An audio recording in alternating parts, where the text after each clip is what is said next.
which is critical. You see them taking irons everywhere, particularly the one that government have already made in order to send down. They've broken our gates, stealing generators, and do some other things. What can we do about that? That's number one. Number two, we see people, particularly Carmel, that used to travel everywhere. When coming from somebody relevant to that area, how can we cope all these things? And we believe that we are going to work with policemen. With no respect, sir, there's an incident that happened some months ago. After 4 days, I saw this guy again outside. Can we do a patch? Meaning that we talked about our relationship with the police at I'm happy the PPRO is here. But I'm sure when I was making my presentation that the commissioner of police in this state now, right, is zealous of forging a robust relationship with not only with not just the vigilantes group of Nigeria, but with all other stakeholders. And I'm sure that will cascade or will go down the line up to divisional level. So if that is not done, the PPRO is here, I'm sure something will be done about it. In the same day, they say respect begets respect.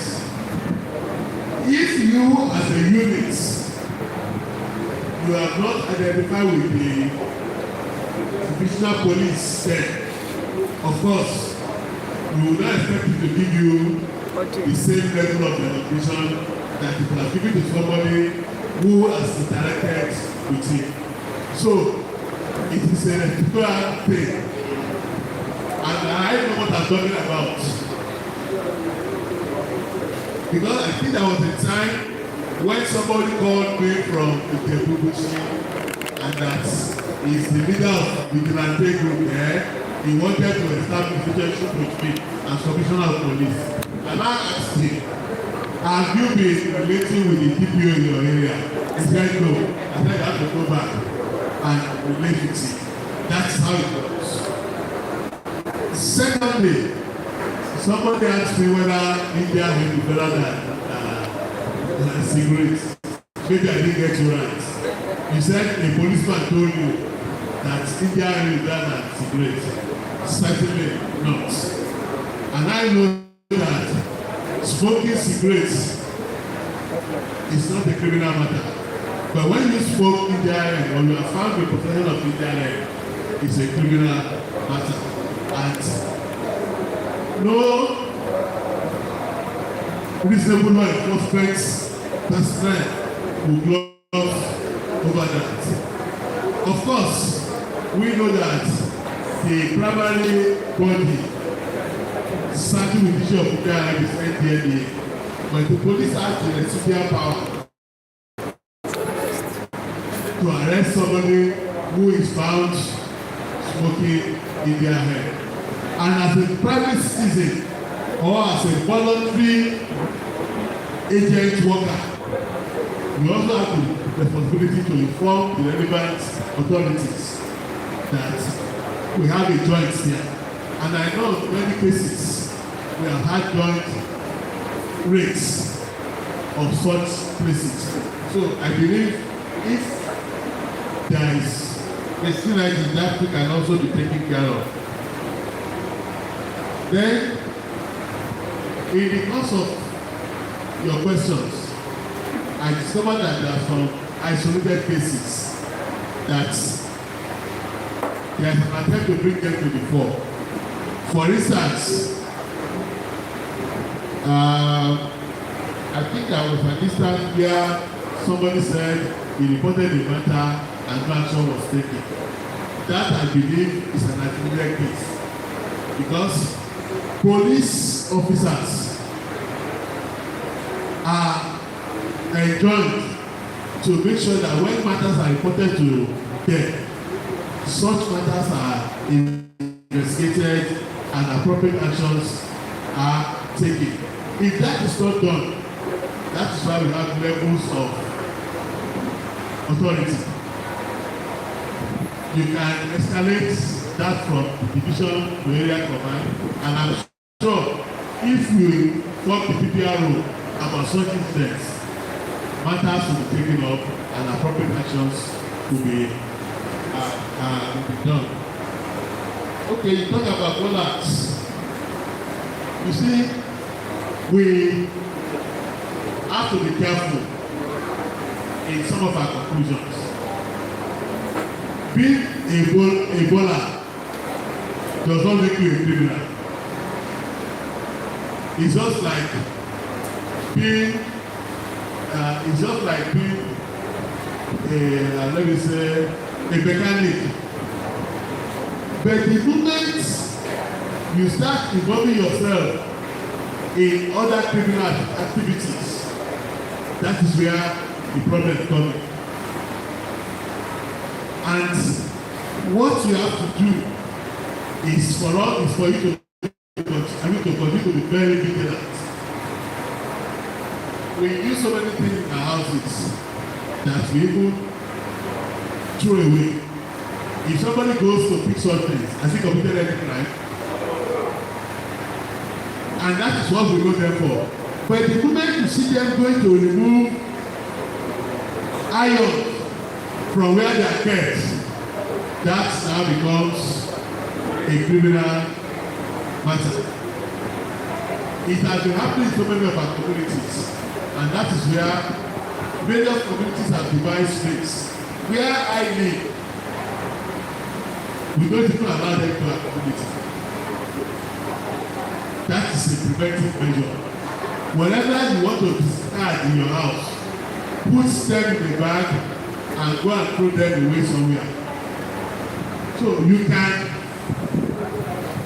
prevent them from coming to your community.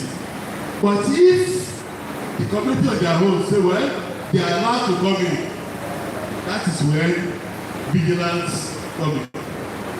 As soon as you discover that they have committed a crime, please, the appropriate thing is to hand them over to the police. And closely there to that is that somebody said somebody was arrested 4 days ago, released, now is back to the police station. It brings us back to the question of you preventing evidence. Not just to the police. Even when you are going to court, I think the landlord colleague has mentioned about that. Oh, we did a very good job, but when we got to court, they released the suspect. Why I'm not saying that there could be some miscarriage of justice? It is possible. But the important thing is that have you done enough in view of the fact that our criminal justice is understood? It says you must prove beyond reasonable doubt. If there is any other doubt, that doubt is resolved in favor of the accused. Oh, I saw this person carrying things from the house. It is not enough. As he really stolen that thing, the owner will come out and say, oh, yes, I did not give to him, and I did not mean to give to him. He has stolen. But if somebody like that has come, how do you go on with the matter? That is where we have found ourselves. That is why when you say, oh, somebody, we took it to the police, he was released, another day, every new crime committed is seen on its own. Except if, for purpose of fantasy, this person He has been jailed for 20 times. It does not mean that he is the one that has committed the present one. That is the position of God. And that is why we have to make sure that we get enough evidence that will be used in prosecuting cases. It is not enough. Suspicion, the lawyer will tell you that suspicion is not enough to get conviction in any matter. So, I appreciate all your concerns. It speaks to the fact that we want to strengthen our security architecture. It speaks to the fact that we want to see a better society. And in doing that, we have to increase our game. While the criminal out there are trying to evolve new areas in perpetrating crime, we should also ensure that we come together to ensure that we are always ahead of them. Thank you.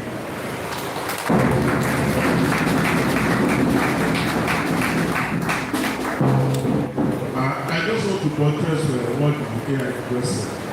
You know, it is not enough for us to jump to conclusion when we see such possibilities.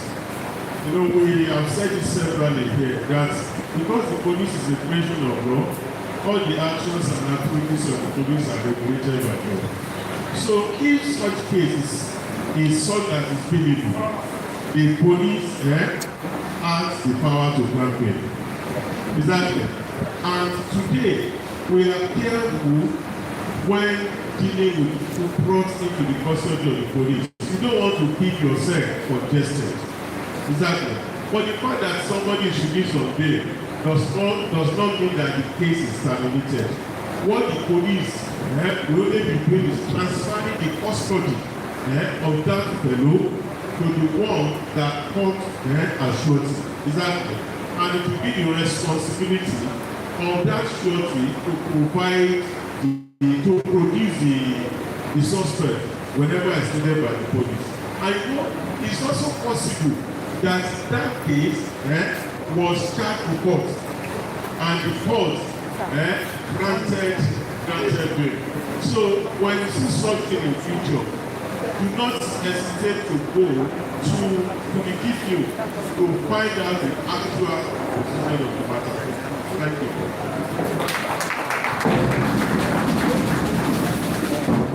Thank you.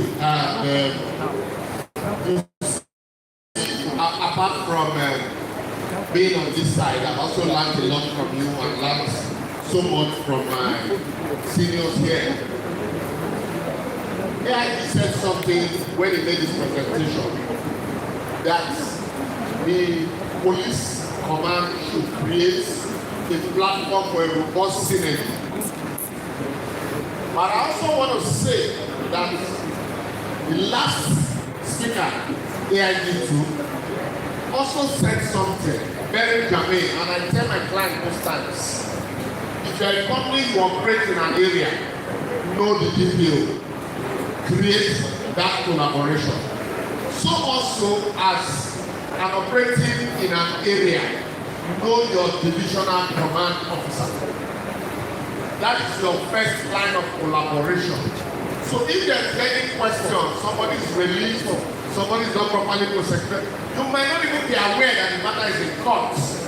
But you see the man outside, you think, oh yes, he's been released, but he's in court. So if that collaboration and synergy is there, certainly you can walk to the DPO and will provide the necessary information. Sometimes also, like, no matter how much you suspect, somebody, there is need for investigation. And where your knowledge, the limit of your knowledge, there is somebody who can take it up from there. That is why the police keep saying they are trained to take it from you. You are their eye, you make arrests, you document the little you can document and hand over. It is not left for them to carry further investigation that will grant conviction. So once that collaboration is consistent, I can tell you in no time, all of these questions will be answered practically. Thank you. All right. Let me quickly announce that. Okay, someone was making a call. An officer was making a call. Or let's say a senior officer. I don't know if he's a senior or a junior officer.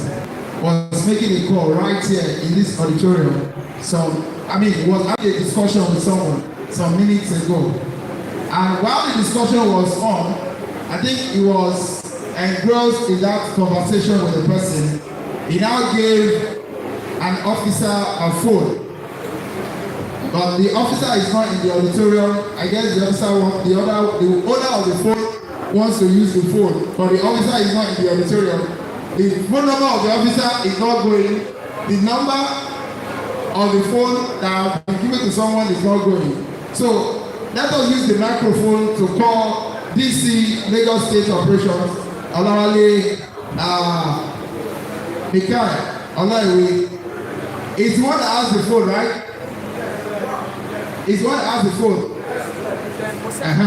So it's the one that's holding the phone. Okay, it's the owner of the phone. So who has the phone with him? The hunter has gone the hunted. No, don't come to BS. No, okay, so this announcement is just for the person to just come around that your phone is off and the phone that was given to you is also off. So this mic is the phone that is reaching out to you so that you can come around and give the phone to the DC Lagos State Operations. Okay, you are the one with the phone, right? Okay. So let's take pictures. We invite the VGN Southwest Zonal Commander, ACG Shola Shodion, AIG Femi Owadoye retired, AIG Larry Bankole PSC retired,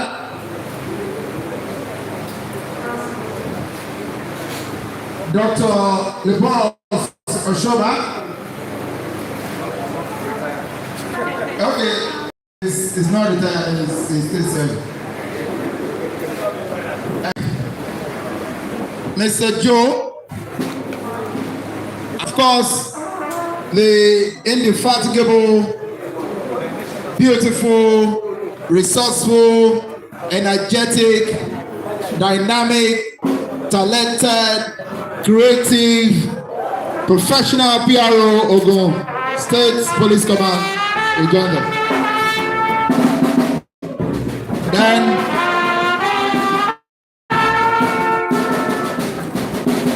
I also invite Adaji Ibrahim, ECG Special Duties, Olusola Olawale, ECG Training National Headquarters, DSS, Sarah Emmanuel, ACG, Humanitarian Service, Abdulwahab Mohammed, ACG Admin.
facilitator that has made it to this morning session. Thank you very much, sir. I would like to remind us that because it's still going and ongoing, we'll just go for a recess for your break. We'll go for 40 minutes break and we'll come back here to continue with the rest of the lecture. I would like to commend the course participants that have stayed very attentive. I hope you have been able to gather much information that is going to be useful in your future endeavors as a security personnel. Please, I would like to stand up, stretch your legs, take some water, eat some food, get chewing gum, then come back to the hall as we continue for the